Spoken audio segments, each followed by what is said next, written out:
1981년에 저는 친한 친구 2명과 제 아버지와 함께 알래스카로 모험을 떠났습니다. 우리는 외딴 호숫가에 내려 아름다운 고지대를 등반할 참이었습니다. 우리는 짊어져야 할 짐의 무게를 줄이기 위해 필요한 물품을 상자들에 넣고 포장재로 감싼 뒤 눈에 잘 띄는 커다란 끈을 매달았습니다. 그리고 우리가 탄 경비행기가 목적지 위를 지날 때 창문 밖으로 던졌습니다. 목적지에 다다르자 우리가 던진 상자들을 계속 찾아봤지만 실망스럽게도 아무것도 찾지 못했습니다. 한참 후에야 하나를 찾았습니다. 상자엔 작은 가스 스토브와 방수포, 사탕 몇 개, 그리고 인스턴트 소고기 요리 몇 개가 들어있었는데 고기는 빠져 있었습니다. 외부와 연락을 취할 방법이 없었던 데다 우리를 데리러 올 사람은 일주일 뒤에 올 예정이었습니다. 저는 이 경험에서 2가지 중요한 교훈을 배웠습니다. 첫째, 음식을 창문 밖으로 던지면 안 된다. 둘째, 우리는 때로 어려운 상황을 마주해야 한다는 것입니다. 어려운 상황에 처할 때 우리가 자주 보이는 첫 반응은 왜 나지? 하고 묻는 것입니다. 하지만 이유를 묻는 것은 어려운 상황을 전혀 해결해 주지 못합니다. 주님은 우리가 어려움을 극복하기를 요구하시며 이 모든 일이 우리에게 경험이 되고 유익이 될 것이라 가르쳤습니다. 때로 주님이 우리에게 어려운 일을 하라고 요구하실 때도 있고 때로는 자기 자신이나 타인이 행사한 선택 의지로 인해 어려운 상황이 생기기도 합니다. 리파이는 이 2가지 상황을 모두 경험했습니다. 리하이는 아들들에게 라반에게서 노새판을 가져오라 하며 말했습니다. 보라, 내 형들은 내가 그들에게 요구한 일이 어려운 것이라 하며 불평하느니라. 그러나 보라, 내가 그 일을 그들에게 요구한 것이 아니요 이는 주의 명령이니라. 또 다른 상황에서 리파이의 형들은 자신들의 선택 의지를 사용해 리파이의 선택 의지를 제안했습니다. 보라, 그들이 심히 노하였던지라 그 손을 내게 대었고 또 그들이 나의 생명을 빼앗으려 나를 줄로 묶었으니. 조셉 스미스는 리버티 감옥에서 힘든 일을 겪었습니다. 위안도 없이 절망에 빠진 조셉은 울부짖었습니다. 오 하나님이시여, 당신은 어디 계시나이까? 우리 중 조셉이 느낀 것 같은 감정을 느낀 분들이 있을 것입니다. 모두가 어려운 일을 경험합니다. 사랑하는 사람의 죽음, 이혼, 복음에서 멀어진 자녀, 질병, 신앙의 시험, 실직 등 여러 가지가 있을 수 있습니다. 12사도 정원회의 릴 A 맥스웰 장로님이 백혈병으로 고통을 겪으시던 중에 하셨던 말씀은 저를 영원히 바꾸어 놓았습니다. 그분은 이렇게 말씀하셨습니다. 수심에 잠겨 깊이 생각하던 중 교훈과 확신을 주는 다음과 같은 말이 제 생각에 임했습니다. 내가 내 백성에게 진정성 있는 가르침을 줄 수 있도록 너에게 백혈병을 주었다. 이 경험에 관해 그분은 이렇게 말씀하셨습니다. 이는 제가 영원의 위대한 실제성을 인식하도록 축복해 주었습니다. 이러한 영원에 대한 작은 깨달음은 우리로 하여금 다음 여정을 이어가도록 도와줍니다. 그 여정이 아주 고될지라도 말입니다. 이러한 영원에 대한 작은 깨달음과 함께 어려운 시기를 헤쳐나가고 극복하도록 도움이 될 2가지 제언을 드리고 싶습니다. 첫째, 우리는 다른 이들을 용서하고 둘째, 하나님 아버지께 자기 자신을 바침으로써 이 어려운 일을 마주해야 합니다. 우리를 어려운 상황에 처하게 만든 이들을 용서하고 자신을 하나님의 뜻에 화합되게 하는 것은 어려운 일이 될 수도 있습니다. 우리를 어려운 상황에 처하게 만든 것이 가족이나 친한 친구 혹은 자기 자신일 때 가장 큰 고통을 느끼게 됩니다.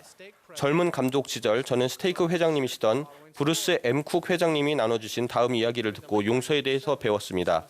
그분은 이렇게 설명하셨습니다. 1970년대 말 저는 동료들과 사업을 시작했습니다.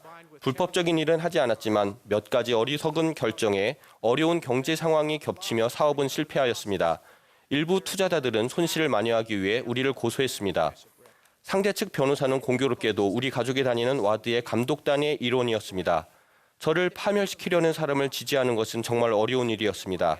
그에 대해 진정으로 적개심이 생기고 저는 그를 원수로 여겼습니다. 5년간의 법정 다툼 끝에 우리는 집을 포함해서 모든 재산을 잃었습니다.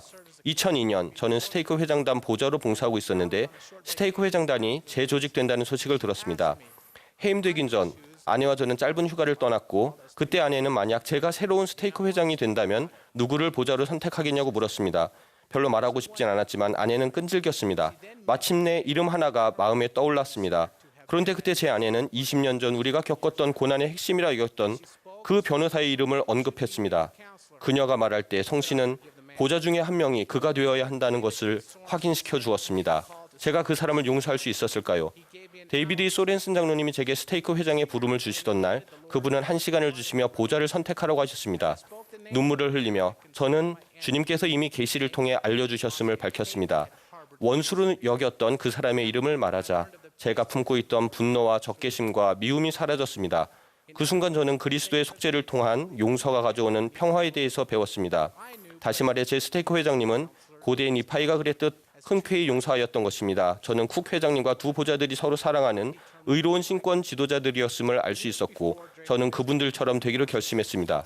열해 전 알래스카에서 어려움을 겪던 당시 저는 다른 사람을 탓하는 것, 즉 어두워지는 시간에 음식을 밖으로 던지게 했던 조종사를 탓하는 것은 해결책이 아님을 깨달았습니다. 하지만 육체적 피로와 배고픔을 겪고 병에 걸리고 폭풍 속에 방수포만 겨우 덮고 바닥에서 잠을 자며 저는 하나님의 모든 말씀은 능하지 못하심이 없음을 배웠습니다. 젊은이 여러분, 하나님께서는 여러분에게 어려운 일을 요구하십니다. 14살 된 한 청녀가 경쟁을 벌여야 하는 농구에 참여했습니다. 그 청년은 언니들처럼 고등학교 농구 시합에 참가하기를 꿈꿨습니다. 그 무렵 자신은 부모님이 과테말라에 있는 선교부를 감리하도록 부름받았음을 알게 되었습니다. 그곳에 도착한 청년은 학교 수업 일부가 스페인어로 이루어진다는 것을 알게 되었습니다. 학교에 여자 스포츠 팀은 한 개도 없었습니다. 그녀는 엄중한 보안으로 둘러싸인 건물의 14층에 살았습니다. 게다가 안전 문제 때문에 혼자서는 밖에 나갈 수 없었습니다. 그녀의 부모님은 그 청녀가 몇 달 동안 잠자리에서 혼자 흐느끼는 소리를 들었습니다. 부모는 무척 마음이 아팠습니다. 결국 그들은 딸을 고향에 있는 할머니께 보내 그곳에서 고등학교를 마치게 하기로 결정했습니다. 제 아내가 우리의 결정을 알리기 위해 딸의 방에 들어갔을 때 아내는 침대 위에 몰몬경을 펼쳐둔 채 무릎 꿇고 기도하고 있는 딸을 보았습니다. 영은 아내에게 속삭였습니다. 딸은 괜찮을 거다. 제 아내는 조용히 방을 나왔습니다. 그 후 우리는 딸이 잠자리에서 우는 소리를 듣지 못했습니다. 딸은 강한 의지와 주님의 도움으로 3년을 이겨냈습니다. 제 임기가 끝날 무렵 저는 딸에게 전임 선교사로 봉사할 계획이 있는지 물었습니다. 딸은 말했습니다. 아니요, 아빠 때문에 전 이미 봉사할 거나 다름이 없는 걸요. 나름 일리가 있는 말이었습니다. 하지만 6달 후에 저는 다음과 같은 영의 음성을 듣고 한밤중에 잠에서 깨었습니다. 내가 너의 딸에게 선교사로 봉사하라는 부험을 주었다. 제 반응은 이랬습니다. 하나님 아버지, 제 딸은 이미 너무 많은 걸 희생했습니다. 하지만 영은 제 생각을 바로잡아 제 딸이 주님께 선교사 부름을 요구한 것임을 이해하게 해주었습니다. 다음 날 딸을 데리고 나갔습니다. 저는 말했습니다. 겐지, 우리가 왜 여기 나왔는지 아니? 딸은 대답했습니다. 그럼요. 제가 선교 사업을 해야 한다는 걸 아시잖아요. 저는 가고 싶진 않아요. 하지만 저는 갈 거예요. 제 딸은 자신의 뜻을 하나님 아버지께 맡겼고 온 마음과 능력과 생각과 힘을 다하여 그분을 섬겼습니다. 딸은 제게 어려운 일을 행하는 방법을 가르쳐 주었습니다. 전 세계 청소년 영적 모임에서 러셀 넬슨 회장님은 청소년에게 어려운 과제를 내셨습니다. 그분은 이렇게 말씀했습니다. 제 5번째 권유는 세상에서 두드러지고 세상과 구별되는 특별한 사람이 되라는 것입니다. 주님께서는 여러분이 예수 그리스도의 참된 제자처럼 보이고 말하고 행동하고 복장을 갖추어 있기를 요구하십니다. 이것은 어려운 일일 수 있지만 저는 여러분이 기쁘게 일을 행할 수 있다는 것을 알고 있습니다. 사람이 존재함은 기쁨을 갖기 위함을 기억하십시오. 리아이는 모든 고난 중에도 기쁨을 찾았습니다.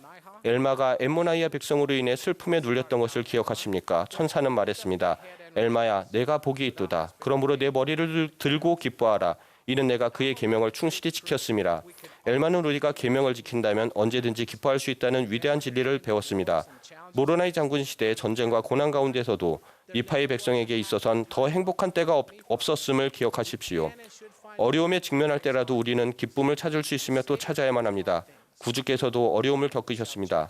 또 세상은 그를 아무것도 아닌 것으로 판단할 것이라. 그리하여 그들이 그를 채찍질하나 그는 이를 참으시며 그들이 그를 치나 그는 이를 참으시느니라. 참으로 그들이 그에게 침을 뱉으나 사람의 자녀들을 향한 그의 사랑의 친절과 그의 오래 참으심으로 말미암아 그는 이를 참으시느니라.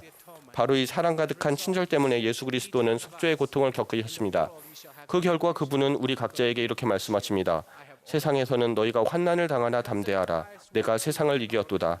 그리스도 덕분에 우리 역시 세상을 이길 수 있습니다. 우리가 주님의 방식으로 어려움을 마주할 때 머리를 들고 기뻐하기를 바랍니다. 세상에 간증을 전하는 이 성스러운 기회를 빌어 우리 구세주께서 살아계시며 그분의 교회를 인도하심을 선포합니다. 예수 그리스도의 이름으로 말씀드립니다. 아멘.